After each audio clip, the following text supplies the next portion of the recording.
এ আল্লাহর বান্দারা দেখেন একটু সবাই কিভাবে খুঁড়ছে জায়গা, একবারে সব ভাঙ্গি আসতেছে ওপাশ থেকে। চলবে কিভাবে মানুষ? তাক বারবার বলা হয়েছে বান্দি দেও, তাক বারবার বলা হয়েছে জায়গা থন, এক আঙ্গুল না থুয়ে। আমি গোছ গাড়ছি এইখানে, আমার জায়গা এত দূর, আমার জায়গা এত দূর, জায়গা সহ খুঁড়ছে, মানে জায়গা সহ আমার খুঁড়ছে।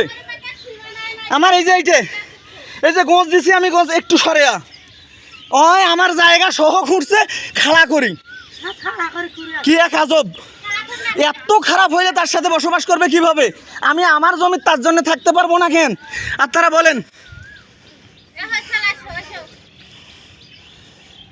আজকে এইখানে এতটুকু বৃষ্টিতে ভাঙছে, কালকে আমার রাস্তা সহ সব ভাঙিয়ে আসবে, আমি কোথায় থাকবো?